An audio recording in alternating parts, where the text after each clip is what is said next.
Hello everyone, welcome back to my channel. I'm Bill. We're going to be in the Mythic Adventures book today. We are continuing the War Magic video series with this video. We did level 5 divine spells in the last video in this series. And there wasn't as many spells as there had been, and a few spells didn't even appear in this book, even though they were in the list in this book. So I might see the same thing out of the arcane version, which is today's video. So without further ado, let's look at the Sorcerer and Wizard's arcane level 5 spells and read in what they do as mythic spells and figure out if there's any cool ways we could use that to really affect a medieval battle or a medieval siege. So first on the list is Baleful Polymorph. That'd only be useful as one-use item. And only if you put it on ranged weapons. You put Baleful Polymorph as a sling bullet, arrowhead, bolt head onto the appropriate ammunition, and you have your soldiers fire that into the enemy, and it transforms them into a weaker creature. It would eliminate the fighting force numbers if one of those volleys landed in the middle of the enemy's, say, defensive line, and even if only, say, half or 2/3 of the ammunition fired for that volley turned them into animals, they've just lost, assuming you had 100, they just lost 75 of their men, even if their men were like 300 in that row. So now their force is diminished a little bit. If it's all in one area, all of a sudden the strong wall that they're presenting in a shield wall would be collapsing because a section's now missing.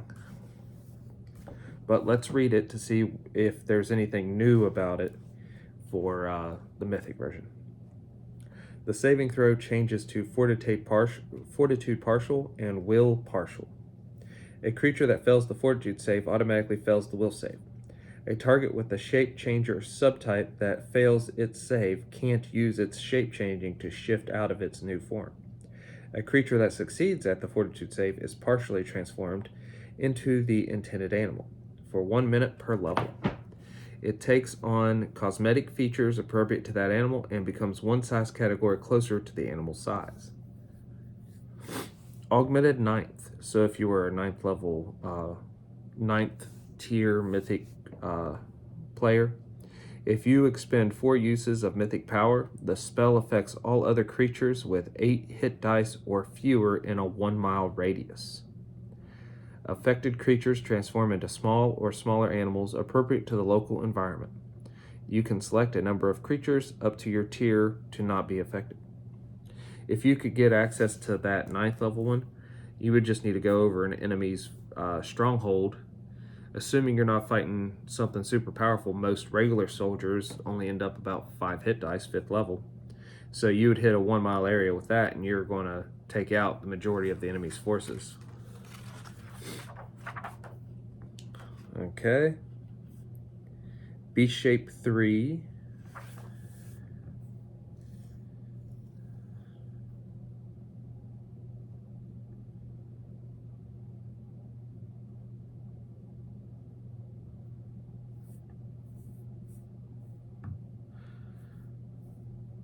Okay, so all the beast shapes function the same, except they're limited by their level. Like 3 is the 3rd version of it.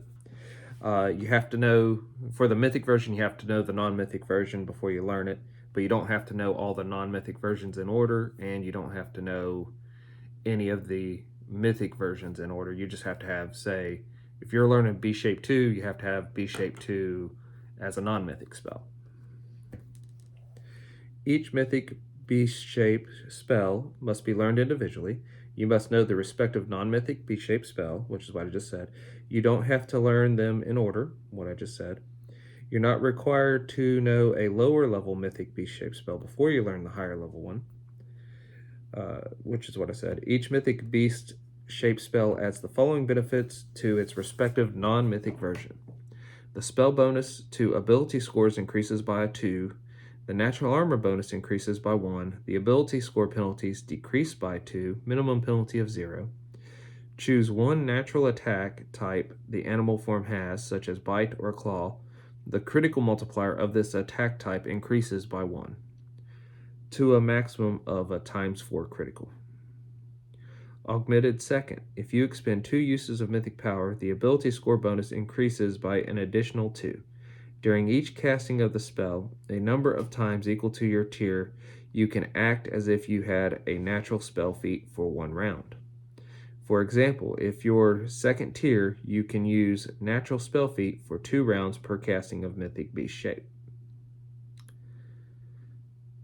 So that's interesting. It would be useful in the sense of giving that to your soldiers to turn into, say, a rhino or a grizzly bear and have them just maul their way in through the enemy forces. And as a one-use item, they would activate the token would disintegrate, and for the duration, say 1 minute, so 10 rounds, they would be that whatever that is. Next would be break enchantment, which is not really going to be beneficial. I can know that just by the older version of break enchantment.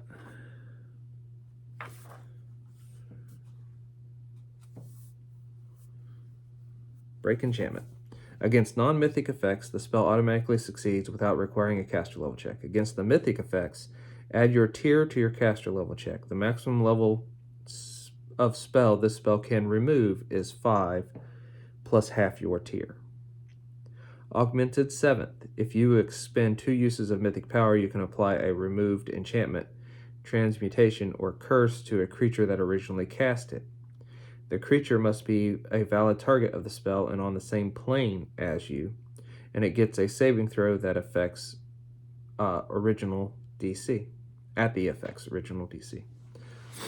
So to reverse it back to the person that put it on them, that's pretty cool. But other than that, it's not going to be effective for your whole military. So that's one of those regular spells that are cool and probably very useful to your players and their strike force being the ones to go in and investigate a siege. But outside of their use for a big mass army, it's not going to be that useful. Cloud Kill. Now that one sounds like it could be very useful.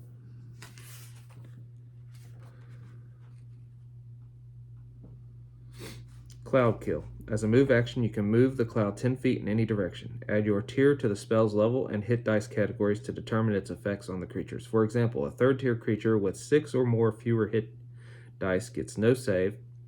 One with 7 to 8 hit dice must save or die, and one with 10 or more hit dice must save or take 1d4 points of con damage. If you expend 2 uses of mythic power for the augmented 6th, the spell bypasses the poison immunity of living creatures. So, based on that, the example was 3rd tier. So 3rd tier means that 6 or fewer hit dice get no save. So I assume 3. At 1st tier, I'd assume 4. 4 hit dice or fewer gets no save. So if that's the case, by the time you're tier 2, this spell could wipe out a normal medieval military wherever the cloud is, or be very close to it. And the first one, tier 1, would do just about the same. So if you put that on a one-use item, arrow, sling bullet, bolt head, or something that can be thrown, and the cloud starts from there, the enemy forces could be quickly wiped out. Even if you use the lowest version of that, tier 1, 4 hit dice is going to really take out everything but the veterans in that army for the duration or the area of effect of the cloud. Now it says you can move it, but if you're using it as an object thing, you wouldn't be able to. That said, I would retreat your forces so the wind doesn't push it back at you. Cone of Cold.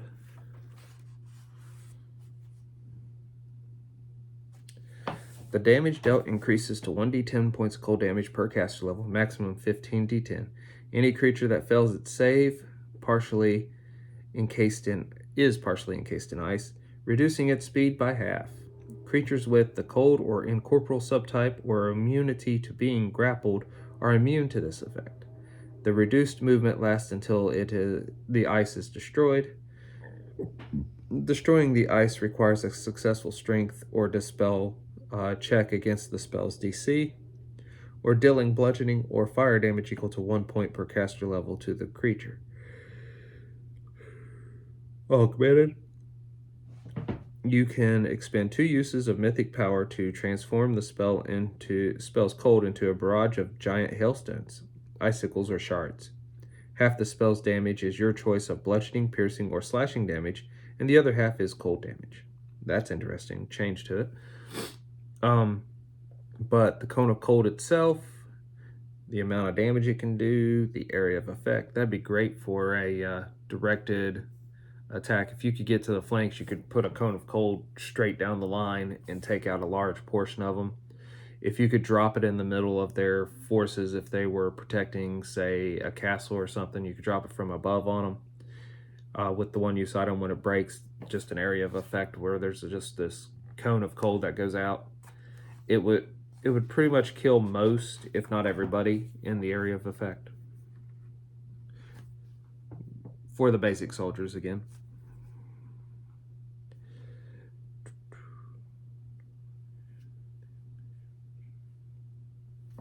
Damnation Stride. Never heard of that one.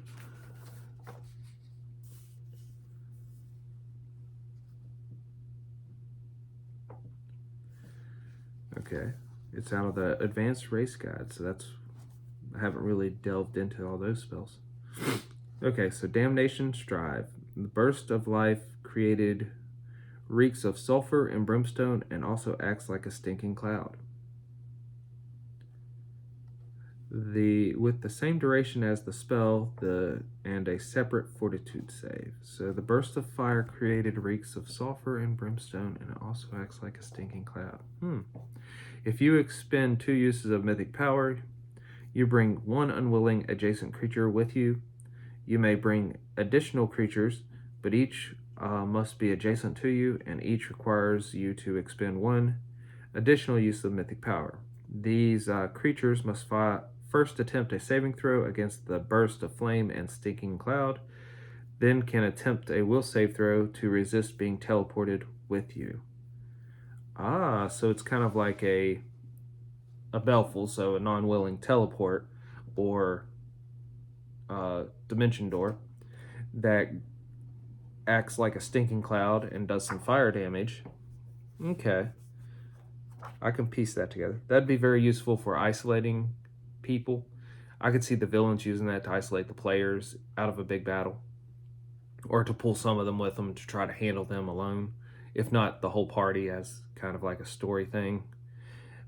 So that way they fight the big bad on their own while the armies are raging. I wouldn't use it too much, but it'd definitely be cool for the very first time you ever use it. Dominate person.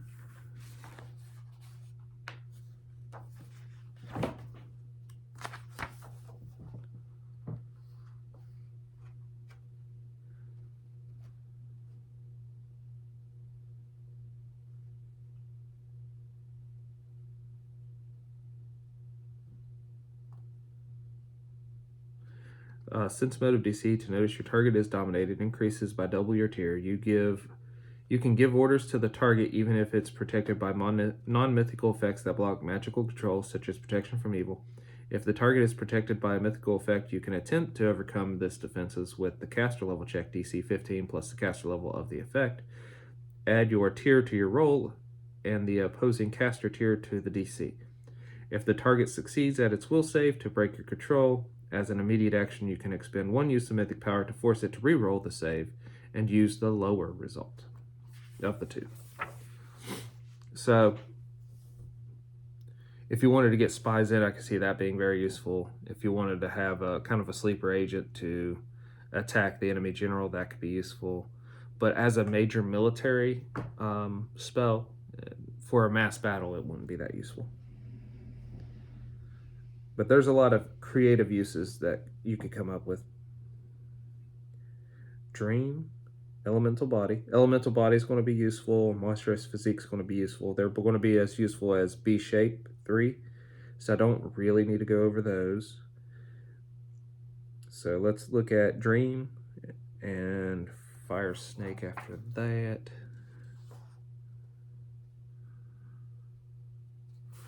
Dream.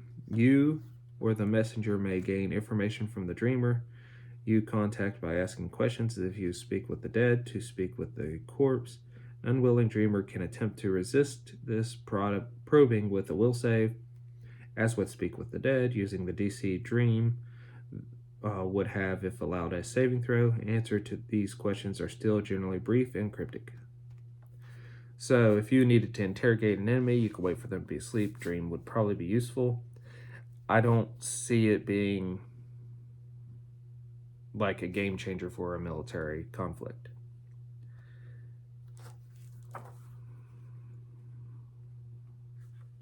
So let's skip elemental body because it's going to be the same as B shape or monstrous physique, except you're just an elemental. So fire snake, lend path, lightning arc. Fire snake, I remember, was a divine spell as well. So let's confirm that. Fire snake. The damage dealt increases to 1d10 points of damage per level, maximum 15d10. Any creature that fails its saving throw against the spell is grappled by a snake made of fire that lasts for 1 round per caster level. The snake can be dispelled but not attacked. A grappled creature takes 1d10 points of fire damage on your turn each round. The snake's CMB is equal to your caster level plus your tier, and its CMD is equal to its CMB plus 10. Augmented 6th. If you expend 2 uses of mythic power, the maximum damage increases to 20d10, and any creature that fails its saving throw against the spell is pinned instead of grappled. If you could drop the fire snake amongst the center of the enemy's forces, you could really get that to cause a lot of havoc. So I could see that being very useful. Lend path.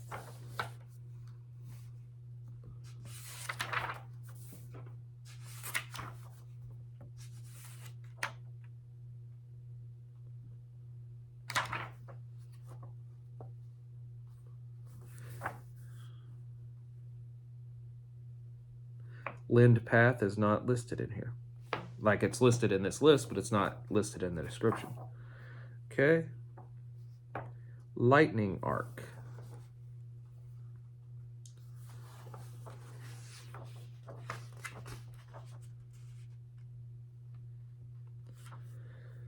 Lightning arc. The damage dealt increases to 1d8 points of electricity damage per caster level, maximum 15d8. A target that fails its save is blinded by the flash for 1 round and deafened by thunder for 1d4 rounds.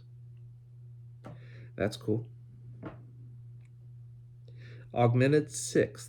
If you expend 2 uses of mythic power, the 2 targets can be up to 120 feet apart. The lightning can turn once up to 90 degrees to connect the targets, and the spell's electrical damage bypasses electrical resistance and electricity immunity. So the fact that it would have jumped between targets within 30 feet of each other originally would still be very useful. If you dropped a 1-use item, threw a 1-use item, shot a 1-use item into the enemy, and it could bounce around and hit a good amount of targets, you could start weakening an area. So there again, dropping that in the enemy with ranged weapons, 1-use items, and then watching the lightning just wreak havoc.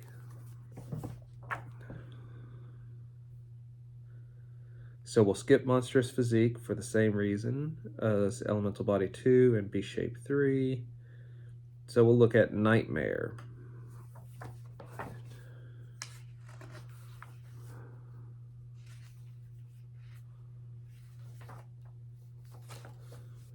This spell's damage increases to 4d6 points of damage, and the target is also shaken for 24 hours. Augmented 6th. You can deliver a mind-affecting spell through a mythical nightmare. The maximum level of the delivered spell is equal to half your tier, and you must expend 1 use of mythic power for each spell level of the imbued spell in addition to the 1 you use needed to cast Mythic Nightmare. You choose whether the delivered spell affects the creature immediately or when it awakens. The delivered spell affects only the target, even if it normally affects multiple creatures or an area. So the augmented one wouldn't be very beneficial for the military. But the 4d6 and shaken could be useful. If you could get that on the generals or the lieutenants, that would really affect how they could perform in the actual combat.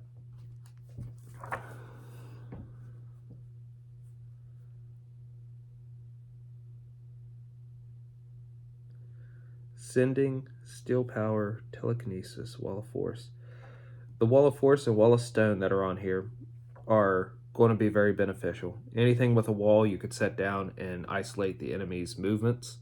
They can't approach you. You could use them to retreat back and regroup, or you can use them to block off an area that they could easily go up to fight you and funnel them into an area that you might have pre-prepped with traps and such, like a little valley that's nearby. So, Sending, Steel Power, and Telekinesis.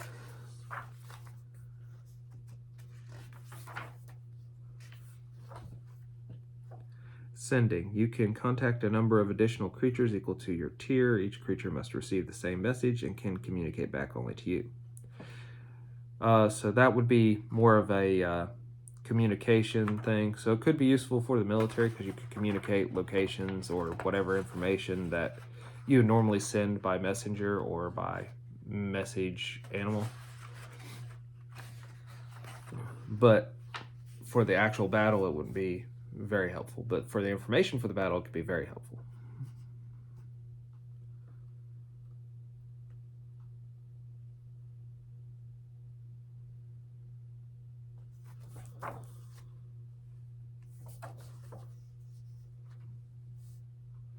And yet again, I find another spell that is not in the description, but is listed in the paragraph of spells for that level. Steel Power is not in the description area. Telekinesis.